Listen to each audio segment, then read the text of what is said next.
We have a lot to get to in the second hour of this program. Dan Lanning, speaking of programs. Look, I'll say this about Dan Lanning. Yeah, what do you got? He definitely is a dude that, whether it goes good or bad, he's trying to learn from moments. He's a young coach, younger-ish. This is year 4 for him in Eugene. Year 4. Kind of crazy how it's flying by. I saw a thing, mentioned this yesterday, Justin Wilcox at the podium for the ACC Network Cal thing, which is still weird. And it was like, entering year 9. Isn't that wild? What? No. There's no way that's possible. There was one of those yesterday, too, that blew me away. I think it was James Franklin. Well, this is his year. Well, no, this is year 7? Dude.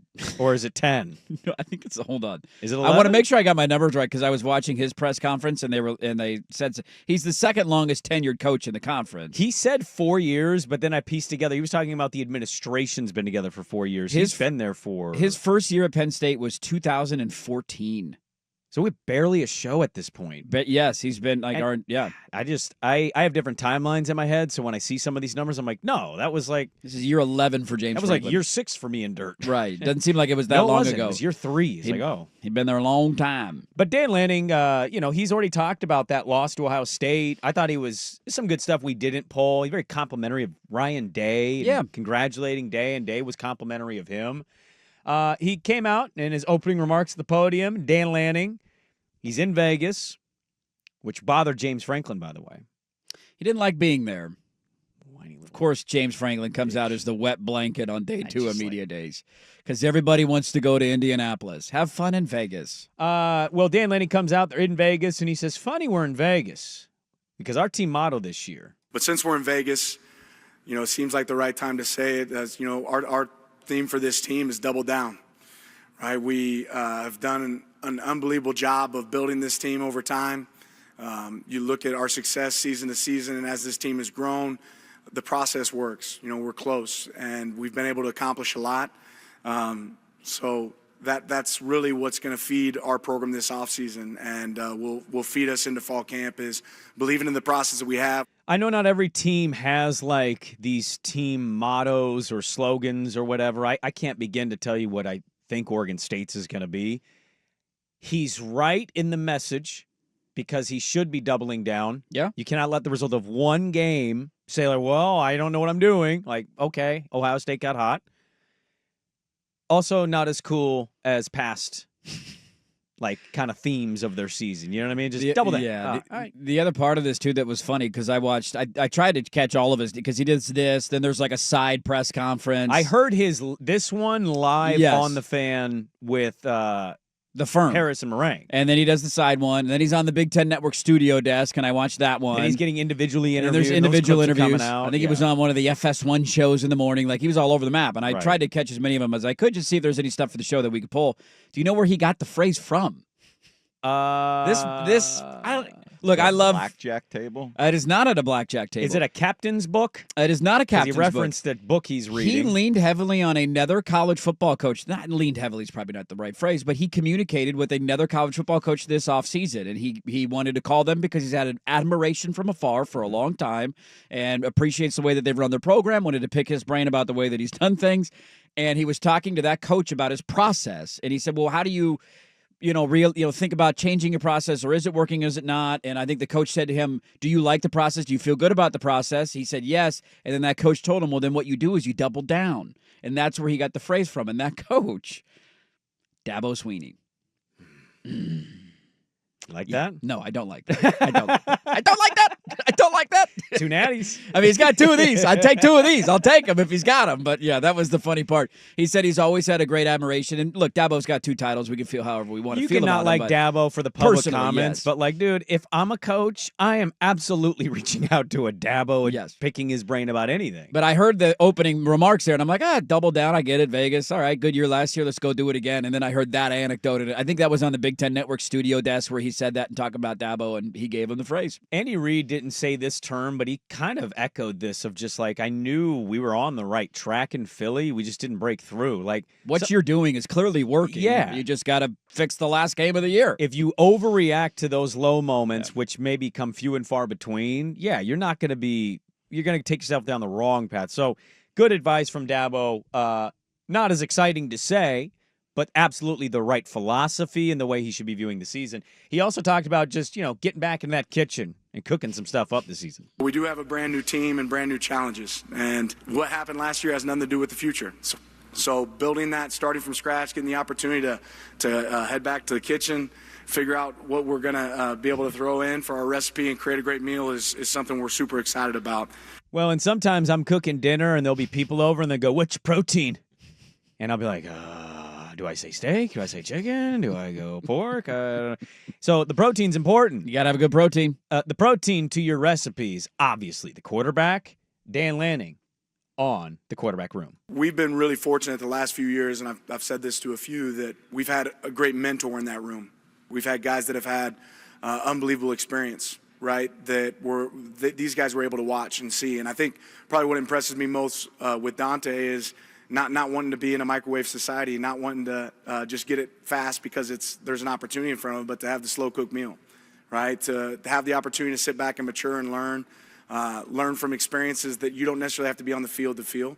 And that same goes for Austin, that same goes for Luke and the other guys in our program. Like, those guys have learned from great quarterbacks that have done it at a really, really high level. For him to have that opportunity, show maturity, develop in his leadership, I think it's going to create great opportunities for our team. It's so good.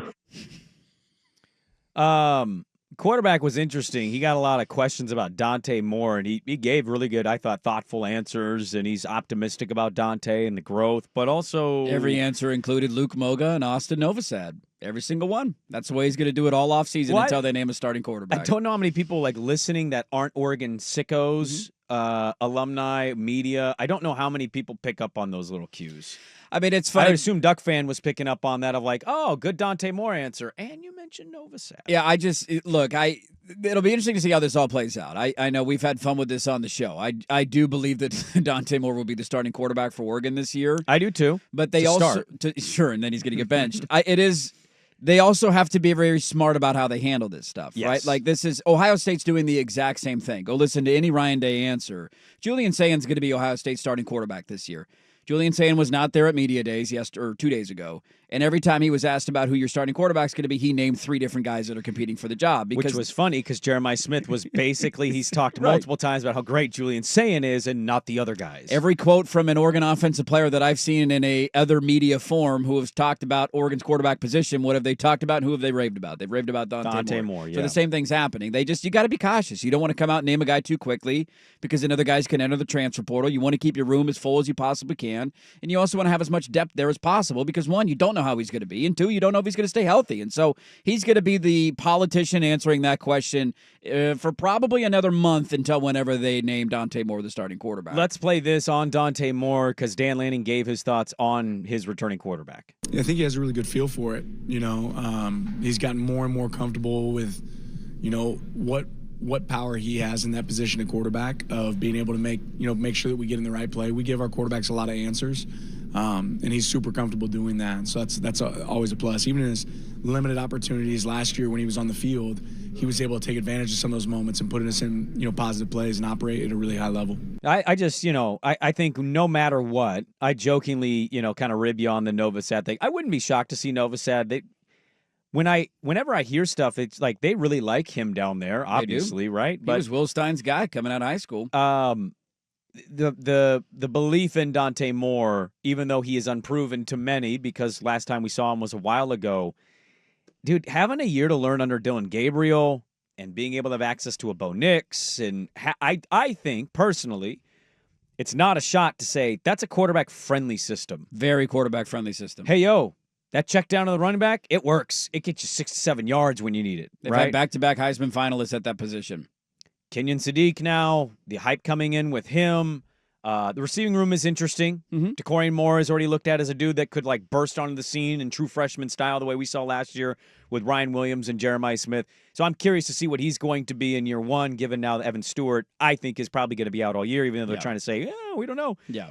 I think it's a quarterback-friendly system that even though the last time we saw Dante Moore not be great, him having that learning experience, being there for a year, it can just ease you into, you don't have to move the ball 50 yards down the field on throw 1. That first throw could be a Kenyon Sadiq 4-yard out route that turns into 12 yards. Right. We're feeling great. Well, and I think on top of that, too, what makes his life easier is having an offensive line that I think people have faith in down there. So that's a great place to start, where I know they lost Connolly, a first-round pick. They've had to replace some people, but it sounds like Isaiah World might play himself into a first-round pick.